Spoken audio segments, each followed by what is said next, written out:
অনির্দিষ্টকালের জন্যই diamond Harbour Kukrahati ferry service বন্ধের নোটিশ বিবেচনা করার আবেদন করেন বললেন প্রদীপ। ভারতবর্ষের অষ্টাদশ লোকসভা নির্বাচন চলছে। আগামী শনিবার 1 জুন রাজ্যে 7ম দফায় ভোট গ্রহণ। ভোটের মুখেই রীতিমতো দুর্ভোগে পড়েছেন দক্ষিণ 24 পরগনা জেলার বাসিন্দারা।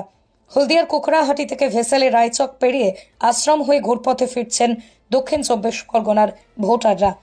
হঠাৎ ডায়মন্ড হারবার ফেরি চলাচল বন্ধের নোটিশ দেখতে পাওয়া যায়। হঠাৎ নোটিশ দেখে মানুষ চমকে যায়। পুনরায় কবে ফেরি পরিষেবা চালু হবে তা নিয়ে চিন্তিত রয়েছেন পূর্ব মেদিনীপুর এবং দক্ষিণ 24 পরগনার দুই জেলার মানুষ। কুকড়াহাটি ফেরি সার্ভিসটি হলদিয়া সুতাহাটা থানার অন্তর্ভুক্ত। নোটিশে উল্লেখ করা হয়েছে ডায়মন্ড হারবার জেটি খারাপ থাকার কারণে ফেরি সার্ভিস বন্ধ থাকবে।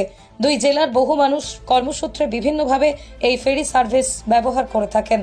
পূর্ব মেদিনীপুর জেলার অনেকেই কর্মসূত্র এবং পড়াশোনার জন্য এই ফেরি সার্ভিস দিয়ে ডায়মন্ড হারবার যান বিভিন্ন কাজে।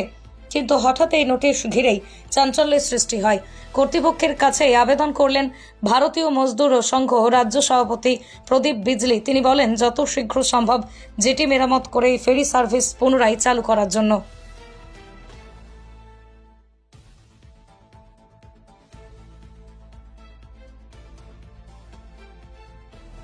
সমস্যা মানে এই যাওয়া আসার ক্ষেত্রে খুবই সময় নষ্ট হচ্ছে, হাইরান করে করে যেতে হচ্ছে, আর ডবল ভাড়া দিয়ে আমাদের পারাপার হতে হচ্ছে। ওধারে আবার রায়চক থেকে আবার ডায়মন্ডে যাচ্ছে, ডায়মন্ড থেকে আবার যাওয়া আসা করতে হচ্ছে।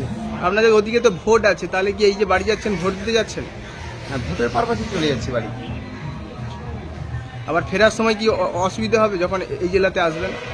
আবার যদি বন্ধ থাকে তাহলে এরকম ঘুরে ঘুরে আসতে হবে।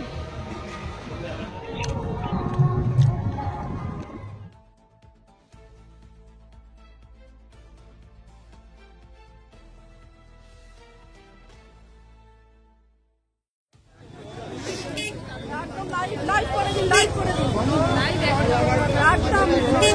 কিছু করার নেই। এভাবে মানুষকে হারাতে করা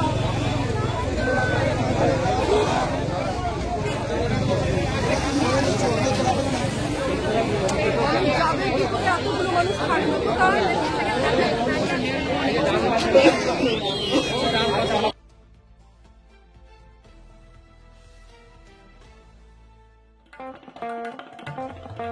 দেশ থেকে বিদেশ, জেলা থেকে ব্লক, রাজনীতি, খেলা, বিনোদন সমস্ত খবরে টাটকা আপডেট পেতে সাবস্ক্রাইব করুন আমাদের চ্যানেল হলদিয়া লাইভ।